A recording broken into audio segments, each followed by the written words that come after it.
Los Angeles, vous en avez tellement lu et entendu sur cette mégalopole interminable, sans véritable centre-ville, aux spots touristiques éloignés les uns des autres, obligeant à rouler des heures sur des highways encombrés, déroutantes, décevantes, clivantes, barbantes. Certains vous ont prévenu, d'autres vous ont mis en garde. Même ceux qui n'y ont pas mis les pieds y vont de leurs poncifs, de leurs clichés et de leurs idées préconçues. Ils adorent détester LA. Mais où sont les anges qu'on nous a promis? Et ils sont un peu cachés, certes, c'est vrai. Mais ils sont bien là, et on va tenter de vous montrer avec Johanna que Los Angeles est bien la cité des illusions gagnées. Allez, générique. Check-in, le podcast de Sunset Boulevard, votre guide de voyage aux USA avec Jean-Christophe et Johanna. Bonjour à tous et bienvenue dans ce nouvel épisode de Check-in, le podcast qui vous aide à bien préparer votre road trip aux USA. Salut Johanna. Salut Jean-Christophe. Je suis ravi de faire ce podcast avec toi parce que quand on parle de Los Angeles sur Sunset, eh bien, tu n'es jamais très loin. Alors sur le papier, Los Angeles, c'est le symbole du rêve américain, la capitale mondiale de l'entertainment, à commencer par le cinéma, une ville mythique, une terre de soleil et de créativité, un laboratoire géant. On dit qu'à Los Angeles, il y a plus d'étoiles qu'il y en a dans le ciel. Mais alors Johanna, pourquoi ça semble si compliqué de les trouver? Los Angeles, ça casse tous les repères. C'est un véritable choc quand on arrive dans cette ville. Elle est tentaculaire. Pour situer la grandeur de cette ville, moi qui suis nantaise par exemple, j'habite en Loire-Atlantique et on pourrait se dire que Los Angeles, en fait, ça fait la taille du département. Donc c'est assez énorme, c'est tentaculaire, c'est au-delà même de ce qu'on peut s'imaginer en tant que Français, même Européen. Une ville qui fait, 100 kilomètres de long sur 70 de large à peu près, c'est au-delà de l'imagination, enfin voilà. Bien sûr, les plus tatillons, ils te diront, «Oui, mais Los Angeles, c'est bien plus petit. En fait, là, on prend, toute l'aire urbaine de Los Angeles», en effet. Pour moi, Los Angeles n'est pas, séparable de toutes ces petites villes qui la composent. Qu'est-ce que ce serait Los Angeles sans Santa Monica, sans Malibu, sans Pasadena, sans Culver City, sans Anaheim? Donc forcément, quand on a affaire à une si grande ville, c'est difficile de s'y retrouver. Chaque trésor peut être séparé des autres par des dizaines de kilomètres, donc ça peut faire peur. On peut essayer de comparer avec, une ville qui est, plutôt célèbre aussi aux États-Unis et qui est très attractive pour les Européens que nous sommes, San Francisco. C'est une ville qui est, accessible, qui est, en ça très européenne, où tout peut se faire à pied. La ville est petite, elle est assez concentrée. Los Angeles, c'est une ville qui est complètement distendue, avec des quartiers qui sont séparés, une ville qui s'étale en fait sur le plat. C'est-à-dire que, San Francisco, c'est une ville qui est faite de collines où c'est assez petit. Los Angeles, ça s'étale. Donc pour moi, Los Angeles, c'est l'Amérique qui fait rêver, c'est celle du soleil et des palmiers. À Los Angeles, tout est possible, le meilleur comme le plus mauvais. Mais c'est une sacrée aventure à chaque fois qu'on y met les pieds. Quelles ont été, et j'imagine à chaque fois que tu y vas, les premières émotions, le premier contact avec cette ville qui a une ambiance, une lumière, une sensibilité toute particulière? J'ai juste à fermer les yeux et je peux ressentir déjà toutes les émotions qui me traversent quand je mets les pieds, à Los Angeles. J'ai eu la chance d'y aller plusieurs fois. Tout de suite, ce sont les odeurs qui me reviennent, les odeurs qui font d'elle, une ville à part, en fait, une ville unique. Des odeurs qui mêlent la chaleur, l'air marin, la pollution aussi, il faut bien se le dire, hein, Los Angeles est assez pollué. Et il y a aussi la luminosité, presque vintage, je dirais. Il y a aussi les sons, le silence qui côtoie, l'après-midi, mais toujours très mesuré. Le bruit, il se fond dans le silence, en fait, à Los Angeles. C'est pas comme à New York où, le bruit peut nous assourdir, peut nous envahir, peut nous oppresser même parfois. À Los Angeles, il y a un bruit dans le silence qui fait que ça reste calme, malgré, qu'il peut y avoir du mouvement, de la circulation et tout ça. Et puis Los Angeles, au-delà des sons, des lumières, des odeurs, que je viens juste d'évoquer, c'est aussi, cette impression-là d'atterrir dans un film, en fait. Quand on arrive pour la première fois, dans cette ville, si mythique, quand on est fan de cinéma notamment, heu, on peut avoir l'impression d'atterrir dans nos séries préférées, dans les films qu'on a aimés quand on était enfant. C'est quelque chose, d'assez magique et puis ce signe, Hollywood, assez visible d'un peu partout dans la ville, qui nous rappelle chaque jour en fait, enfin chaque jour, chaque moment, bah, qu'on y est quoi.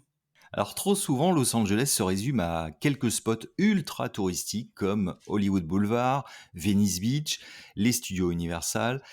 Ces indispensables, évidemment, sont à voir, mais pas que, parce qu'il faut creuser quand même.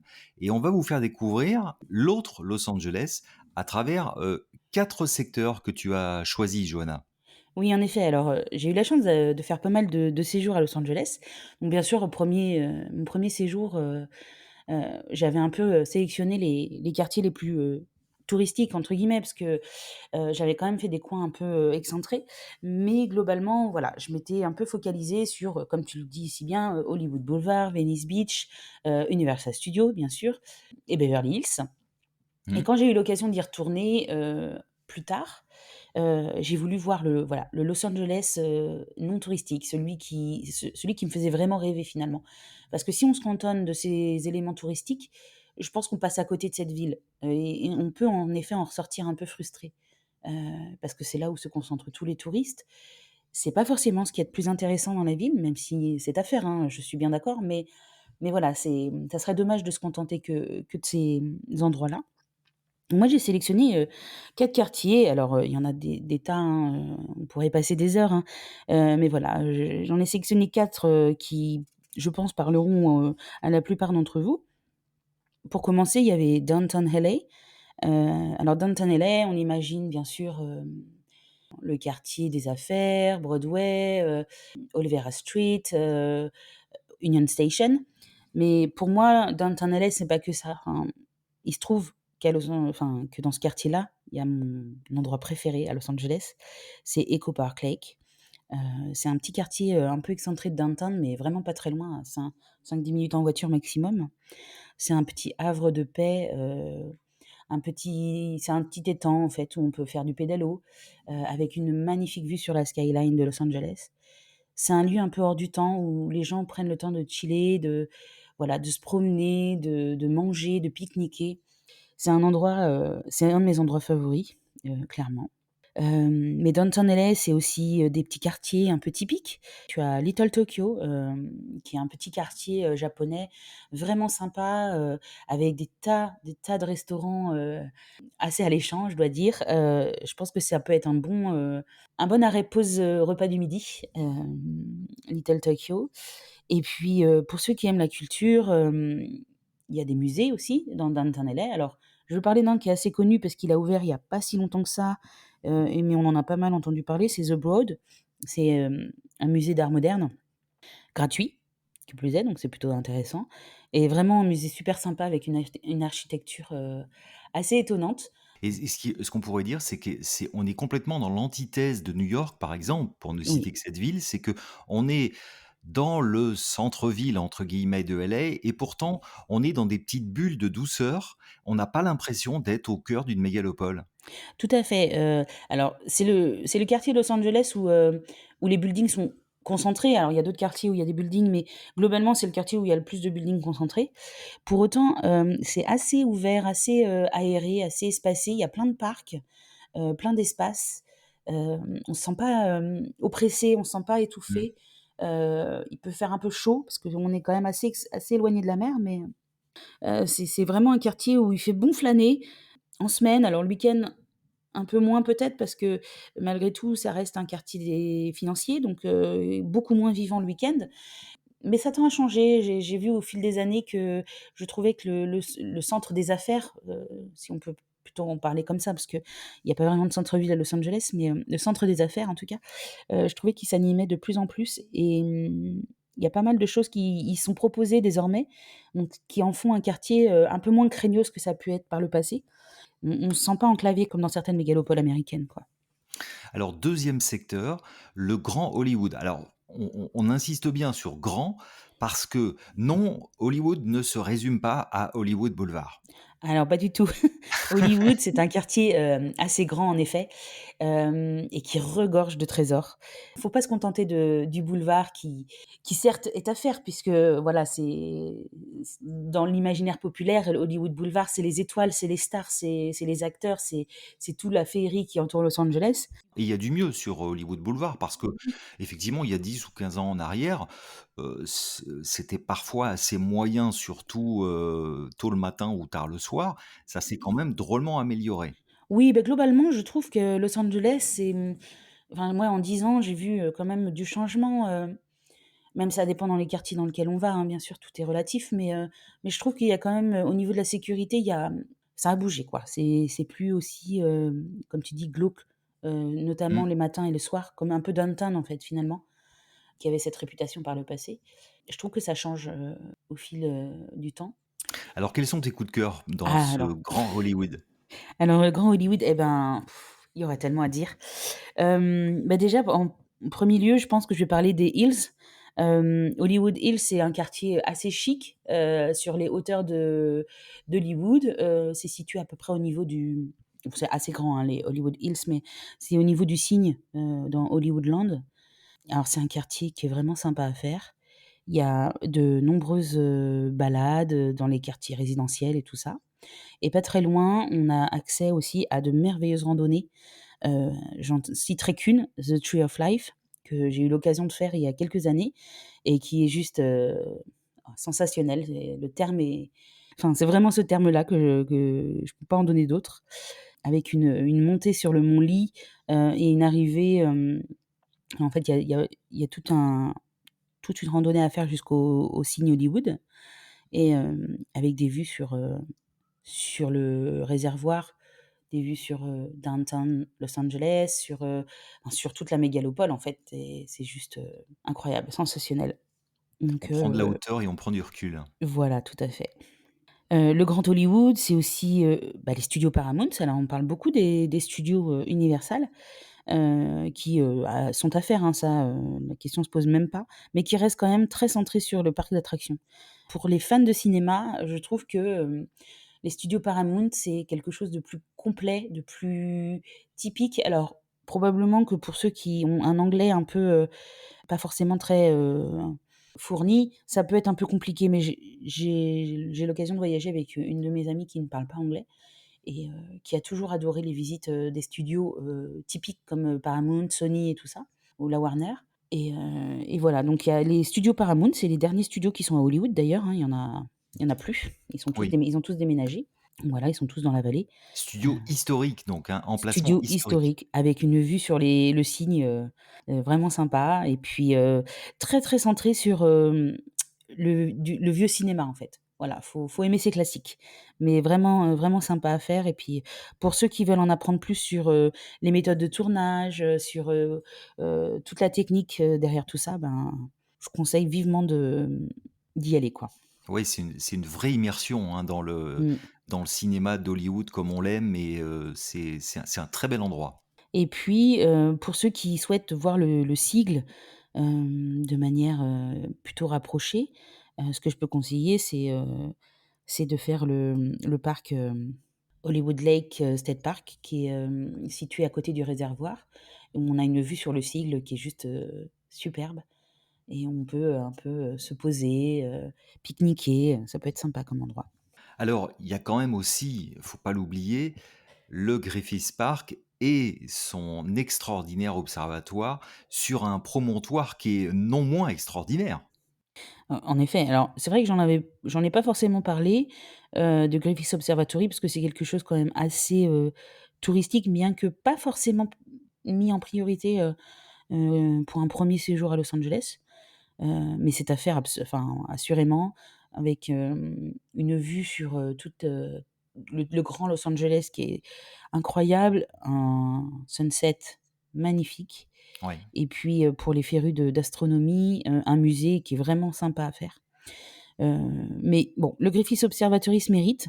Il est un peu victime de son succès et du coup, pour, s'y rendre maintenant, ça peut être un peu compliqué, notamment pour s'y garer. Jusqu'à il y a quelques années, c'était, gratuit, on se garait un peu, à l'arrache, je dirais. Bon, désormais, il faut s'acquitter voilà, d'un petit billet de 10 voire plus si on veut un peu, traîner, dans le coin, quoi. Autre coup de cœur, le musée du cinéma. Le musée du cinéma, alors il est situé sur, Miracle Mile. Et c'est un musée, extraordinaire avec, des archives, il est très, très fourni. Heu, on peut y passer 2 3 heures, sans problème, sans s'y ennuyer. Voilà, pour les fans, les mordus, du cinéma, bien entendu, hein. Avec des expériences, interactives, c'est ça? Oui, alors, il y a quelques expériences interactives, notamment au niveau de la pour la 3D, les choses comme ça. On est immergé un peu dans bah, en fait, dans le cinéma, il y a des écrans partout avec plein de films qui sont diffusés. C'est assez étonnant, c'est, assez surréaliste, mais vraiment sympa à faire et avec le clou du spectacle, c'est, de nouveau, une belle vue, au sommet du musée, sur, le signe Hollywood. Encore lui. Encore lui et il nous regarde tout le temps, en fait, Il hein? est voilà, il est toujours en ligne de mire, je me souviens de mon premier séjour là-bas mon premier long séjour là-bas, où j'étais restée 15 jours et on avait l'impression, qu'en fait, il était toujours là, à veiller sur nous. Peu importe où on se trouvait dans la ville, on arrivait toujours à l'apercevoir en regardant au loin. Ouais, c'est presque plus qu'un repère, c'est Mmh, presque un acteur ou une actrice, enfin, oui, tout à fait. c'est selon, mais effectivement, c'est assez émouvant même, hein, Mmh de mh. voir cet Hollywood sign, de près ou de loin, Mmh parce mh. qu'il nous parle forcément. C'est comme un ange gardien. Troisième secteur, que tu aimes aussi beaucoup, c'est celui de Westwood. Oui, tout à fait. Alors pour les fans des universités américaines, dont je fais partie, hein, j'adore me balader sur les campus.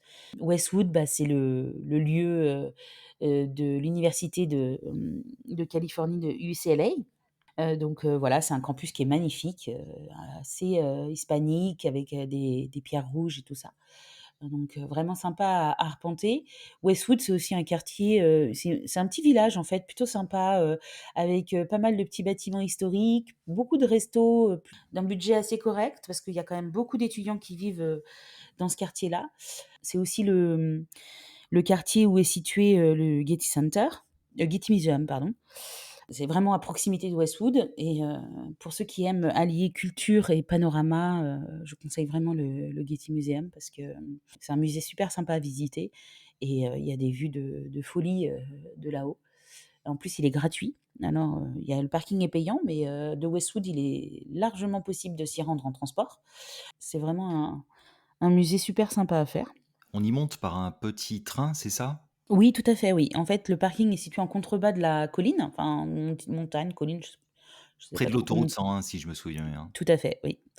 Et du coup, il y a un parking qui est, voilà, qui est accessible là, on s'y gare, c'est 15 de mémoire pour y poser sa voiture et ensuite on prend un monorail qui nous mène jusqu'au musée en haut de la colline.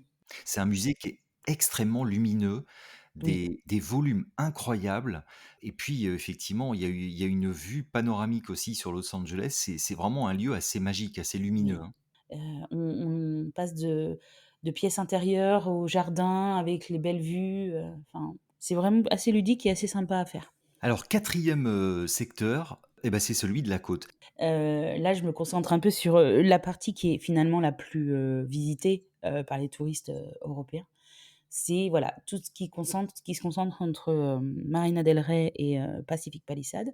Bah, pareil, c'est un quartier qui est souvent, c'est souvent les mêmes endroits où, les touristes vont. C'est voilà, Venice Beach, les canaux et puis Santa Monica. Mais, la côte, c'est tellement plus que ça. Moi, ce que j'adore dans ces quartiers-là, c'est voilà, c'est me balader sur, Abbot Kinney Boulevard avec des magasins, des restaurants qui est vraiment sympa à arpenter, qui est à proximité de Venice Beach. Bah, ça fait partie d'ailleurs du quartier de Venice Beach, mais, voilà, c'est un peu excentré de la plage, donc, vraiment sympa à faire. Si je devais conseiller, également, un coin, c'est au niveau de Pacific Palisades, c'est le Temescal Canyon State Park, Mmh. où il y a des randonnées sublimes avec des vues sur le Pacifique, à tomber par terre. On peut vraiment, pour les férus de marche, les férus de randonnée, c'est vraiment le coin à privilégier. C'est dans les Santa Monica Mountains, donc voilà, c'est des collines, des petites montagnes qui longent le Pacifique et il y a des tas de sentiers de randonnée à faire qui sont vraiment sympas. La côte, c'est aussi Pacific Palisades, qui est un petit village plutôt sympa à faire, alors assez petit, hein, c'est un petit Malibu dans le sens où, beaucoup de stars y vivent. De mémoire, notre cher Johnny Hallyday, avait une maison là-bas. Pacific Palisades, c'est pas que les maisons de stars, c'est aussi un petit centre plutôt sympa à faire. Bon, cela dit, Venice Beach, c'est évidemment à faire. Quand je parle de ces endroits un peu plus atypiques, c'est pas pour autant qu'il faut pas aller voir, Venice Beach ou, Santa Monica, hein. Venice Beach, c'est plus sympa le week-end qu'en semaine parce que du coup, il y a un peu plus de vie, un peu plus de locaux qui sont présents. En semaine, c'est plus que c'est principalement des touristes. Voilà, Santa Monica, c'est pareil, c'est à faire, alors moi, j'aime beaucoup me promener sur la Third Street Promenade. Le pire est à faire, hein, enfin, bien sûr, hein, Oui, mais oui, oui. voilà. J'aime bien excentrer un petit peu et aller voir, un peu plus dans les voilà, à l'intérieur de la ville, quoi. Et alors là, pour le coup, Santa Monica, c'est complètement à taille humaine. Tout à fait. Et Mmh. là, les râleurs ne pourront rien y trouver à redire parce qu'effectivement, c'est sympa, c'est propre, c'est hyper cool. Il y a plein de petits bars, de petits cafés, de restos et puis le ponton effectivement, bon, c'est un quand même incontournable. Oui, Santa Monica, c'est une ville à taille humaine. C'est petit, tout se fait à pied, en fait, du coup, c'est très accessible, voilà, pour, nous, Européens. On garde sa voiture et après, tout est faisable, à pied. Voilà, on peut promener, on peut se détendre, il y a des très bons restaurants, il y a le Pacific Palisades Park, qui longe la plage, en fait, qui est un peu en hauteur aussi, qui est plutôt sympa à faire. Pour les gens qui aiment pas trop passer des heures dans la voiture, finalement, on peut facilement coupler, même Venice Beach avec Santa Monica, parce que les 2 villes se rejoignent très facilement à pied, avec une balade sur le front de mer qui est, Pourquoi pas à assez vélo sympa. même. Ou à vélo, oui, tout à fait, ou en roller tout est possible. Donc si on se résume, Downtown LA, le grand Hollywood, Westwood, la côte, effectivement, il y a déjà pas mal de grains à moudre et il y a des chouettes coins, Mmh mh. vraiment hors des sentiers battus. C'est des petites perles et franchement, vous pouvez nous faire confiance, il y a vraiment des choses très sympas à voir à Los Angeles. L'idée qu'il faut se faire de Los Angeles, c'est qu'il faut prendre le temps, voilà, de découvrir cette ville. En 3 jours, c'est trop compliqué, c'est beaucoup de temps en voiture et beaucoup de frustration, je dirais. Los Angeles, c'est une ville qui se mérite. On accorde, 1 semaine, 2 semaines à New York, on peut accorder 1 semaine, 2 semaines à San Francisco. Bah, je pense que Los Angeles mérite tout autant d'attention, de la part des touristes. Alors c'est sûr, hein, c'est la porte d'entrée des grands parcs nationaux et quand on arrive à Los Angeles, on a tous en tête, voilà, le road trip qui va démarrer. Mais je pense qu'il faut prendre le temps de l'appréhender, prendre le temps de la capter, voilà, de lui laisser sa chance en fait. Elle le mérite, clairement. On ne consacre son séjour en général qu'à New York. Los Mmh. Angeles, c'est un petit peu différent parce que souvent, effectivement, et quasiment tout le temps, ça fait partie d'un road trip. Et donc, on est à peine arrivé à Los Angeles qu'on a presque envie tout de suite de prendre la voiture et de partir pour la grande aventure sauvage. C'est ça. Grave erreur, parce Oui. qu'effectivement, Los Angeles mérite beaucoup de temps. Los Angeles mérite du temps. Alors après, on a tous nos impondérables, bien sûr, hein, on est tous limités et quand on a envie de faire un road trip, forcément, on n'a pas forcément, en tête de prendre plusieurs jours au parc pour les mettre dans Los Angeles. La durée moyenne, d'un touriste à Los Angeles, c'est 3 jours et 3 jours, c'est prendre le risque d'être frustré, c'est prendre le risque de ne voir que les défauts de la ville. Enfin, ce que je conseillerais en fait, dans la mesure du possible, hein, bien sûr, mais ce serait de se concentrer sur un quartier. Voilà, sur 2-3 jours, se concentrer sur un quartier. Il y a suffisamment à voir dans chaque quartier, donc on s'y ennuiera pas une seule seconde. Voilà, donc cibler bien ses visites et si on a l'occasion de rester un peu plus longtemps, l'idée, ça serait de pouvoir, changer de logement en fait, sur la durée de séjour sur Los Angeles. Généralement, j'aime bien, prendre un logement plus vers downtown pour, voilà, profiter un peu de tout ce qui est, centre, de la ville et un logement un peu plus sur la côte vers, Santa Monica, Culver City, afin de pouvoir profiter, voilà, de toutes les merveilles que, la ville a proposées, voilà, dans ce coin. Ce que je conseillerais aussi, c'est, surtout ne pas penser que seule la voiture, est indispensable, en fait, à Los Angeles.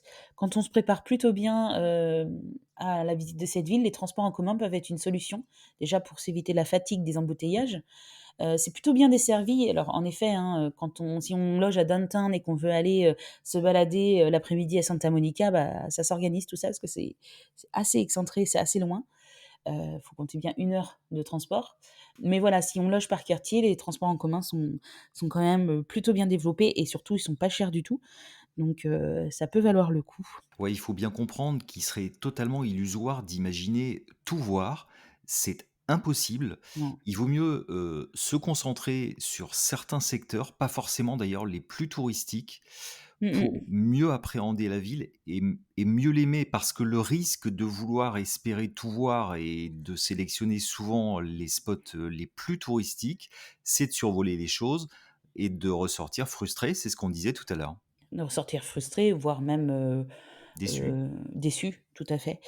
C'est souvent les échos que j'en ai, les gens qui y passent 2 jours et qui disent: «Ouais, mais c'est une ville, il y a que on passe sa vie dans les embouteillages». Alors en effet, hein, en 2 jours, quand on loge, mettons à Santa Monica et qu'on veut aller se balader à Hollywood, ben, faut avoir en tête que, oui, on va passer beaucoup de temps dans les bouchons. Donc ça, c'est voilà, c'est une réalité qu'il faut avoir en tête. Alors après, on peut les contourner, hein, il y a plein de chemins, bis, on va dire. Moi, je prends rarement les routes rapides, j'essaye au maximum de privilégier les boulevards, les petites rues. Certes, ça prend autant de temps, parce qu'en termes de distance, du coup, c'est un peu plus important, mais du coup, on découvre la ville autrement, on découvre ses quartiers, on découvre ses ambiances, ses atmosphères différentes selon là où on est. Donc voilà, moi, je conseillerais aux gens de prendre le temps. Los Angeles, c'est une ville, voilà, qui se laisse porter, qui se laisse, on le voit bien, hein, les locaux, sont assez, cool, pas prise de tête. On les voit, aller courir, marcher tranquillement dans la rue. Enfin, il y a pas de cette vitesse qu'il peut y avoir dans les grandes villes telles que New York ou même San Francisco. À Los Angeles, voilà, les gens se laissent vivre. Idéalement, Johanna, on conseille d'atterrir en fin de journée. Oui, alors le mieux, ouais, en effet, c'est d'arriver en fin de journée. Déjà parce qu'il y a le décalage horaire, c'est quand même 9 heures avec la France, donc c'est pas rien. Donc faut se dire que, voilà, quand on atterrit, il est 9 heures plus tard, en France, donc on peut être fatigué. Moi, généralement, voilà, j'aime bien me laisser porter et le premier jour, j'aime pas en faire trop. Souvent, je trouve un hôtel pas très loin et voilà, j'appréhende la ville tout en douceur. Donc oui, un atterrissage plutôt en fin de journée, histoire voilà, de découvrir un peu le quartier où on réside et puis, d'aller se coucher tôt pour pouvoir démarrer, en pleine forme le lendemain matin, quoi. Oui, parce qu'il faut penser que il y a l'heure d'atterrissage, mais il y a ensuite, le passage de C'est l'immigration, ça, la douane, la récupération des bagages, la navette jusqu'au loueur auto, oui, la récupération de la voiture, la prise en main de la voiture, la compréhension des routes, qui sont quand même assez simples, puisque c'est un système à damier, ouais, mais quand même, et puis, rejoindre son hébergement. tout à Tout fait, ça peut être très long mis bout à bout. oui, Attention, le mieux encore une fois, c'est d'atterrir en fin de journée, histoire de se dire que le lendemain matin, on se réveillera d'ailleurs très tôt oui, et on sera frais et dispo pour attaquer Los Angeles du bon pied. je pense que c'est le meilleur conseil qu'on puisse donner. Vraiment, parce que comme tu le dis, ça peut prendre du temps. Faut savoir aussi que l'axe, c'est un aéroport immense et qu'en sortir, ça peut prendre, vraiment, vraiment du temps. Il faut bien avoir ça en tête, qu'atterrir, c'est une chose, mais qu'on n'est pas encore, dans la ville, on n'est pas tout de suite dans la ville, quoi. Moi, ce que je voulais dire aussi, c'est, au niveau des périodes, pour visiter Los Angeles, on a l'image de Los Angeles où il fait beau toute l'année, alors c'est quasiment une vérité, hein. Mais il y a des périodes qui sont peut-être plus propices à la visite de la ville. La meilleure période, c'est peut-être en mai-juin et en octobre. Alors dit comme ça fait que 3 mois, non. Toute l'année est sympa à Los Angeles, mais faut avoir en tête que l'été, août-septembre, il peut y faire très, très chaud, notamment dans les terres. Alors sur la côte, il fera toujours un peu meilleur. En janvier-février, ça peut être le moment où, il y a les pluies. Alors ça reste, très raisonnable, hein, il pleut jamais beaucoup, à Los Angeles et c'est jamais sur de longues périodes. Mais voilà, faut avoir en tête qu'on a plus de chances enfin plus de risques d'avoir de la pluie à cette période-là. Avril, c'est la période des brumes. il commence à faire chaud dans la ville et le Pacifique qui est très froid, peut entraîner voilà, de la brume. Alors ça se découvre, au cours de la journée, mais souvent le matin c'est un peu frustrant parce que, bah, du coup le ciel est assez bas et puis, bah, se dire aussi que Los Angeles, c'est pas que les studios de cinéma, c'est pas qu'Hollywood Boulevard, c'est pas que Venice Beach. Los Angeles, c'est une ville de culture. Il y a des musées, dans tous les quartiers et des musées vraiment sympas à faire. Pour les fans, voilà, d'art, les fans, de sciences, de cinéma, il y a des musées un peu sur tous les thèmes, donc c'est vraiment sympa. Il faut avoir en tête que Los Angeles, c'est de multiples parcs dispatchés dans la ville, avec beaucoup de randonnées sympas à faire. Donc, pour Oui. les fans de sport de marche, et ben, faut surtout pas hésiter. Et puis Los Angeles, ben, c'est la mer, c'est la montagne, c'est la ville, c'est un mélange de tout en fait. C'est une ville complète. Et pas oublier aussi que Los Angeles, c'est une ville, laboratoire, pionnière Mmh. sur plein de choses et qu'on peut, tomber sur des boutiques, sur des échoppes totalement improbables Mmh. et c'est ça aussi la découverte qui fait le sel de cette ville.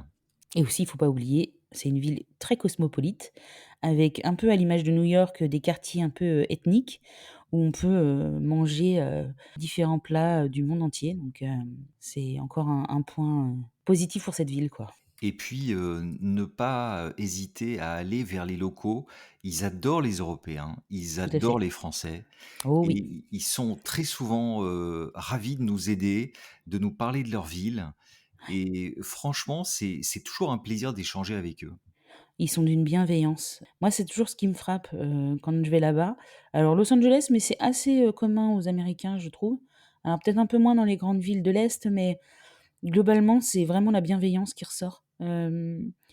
En balade ou en ville, ils sont toujours prêts à donner, d'eux-mêmes pour nous aider, à nous encourager, dans ce qu'on entreprend. Donc, c'est voilà, c'est plutôt agréable et c'est pas quelque chose dont on est, coutumier chez nous. C'est plutôt à prendre ça. Bon, ben grâce à toi, Johanna, on sait maintenant un peu mieux où sont les anges à Los Angeles. Mais d'ailleurs, dis-moi, tu repars bientôt? Oui, oui, oui, c'est bah, dans 3 semaines. Ça arrive vite là, donc, oui, oui, je pars en road trip, début mai. Un petit road trip assez classique. C'est une redite de mon premier voyage dans l'Ouest en 2012. Donc 10 ans après, je me refais une petite redite avec les parcs un peu, voilà, similaires à à ce premier voyage. J'y emmène ma mère, donc c'est son premier voyage là-bas, donc, voilà, donc j'ai hâte. Bien sûr, il y aura un passage par Los Angeles. C'est impossible pour moi de passer par l'Ouest sans mettre un pied, dans ma ville, de cœur. Ça sera, pareil, des nouveautés et des découvertes. J'ai hâte d'y être. Bah écoute, on te souhaite un très bon voyage, un super road trip avec plein Merci. de souvenirs, et puis surtout pour ta maman, parce qu'une première, c'est une première. On se souvient tous de notre premier voyage dans l'Ouest. C'est ça. Mmh. En tout cas, on vous a mis plein de liens utiles dans la description par rapport à tout ce qu'on vous a expliqué dans ce podcast. On espère que vous allez, si ce n'est déjà fait, changer un peu d'avis sur cette ville qui mérite vraiment qu'on s'y attarde et qu'on lui accorde beaucoup de douceur et de bienveillance. Merci Johanna, c'était vraiment un plaisir. Bah, pareil pour moi, Jean-Christophe. On se dit à bientôt. Oui, pas de souci. En attendant, eh bien, n'hésitez pas à vous abonner, à laisser vos avis, 5 étoiles si ça vous plaît, vos commentaires. On vous remercie, on vous dit à très très bientôt sur le podcast. Merci à tous.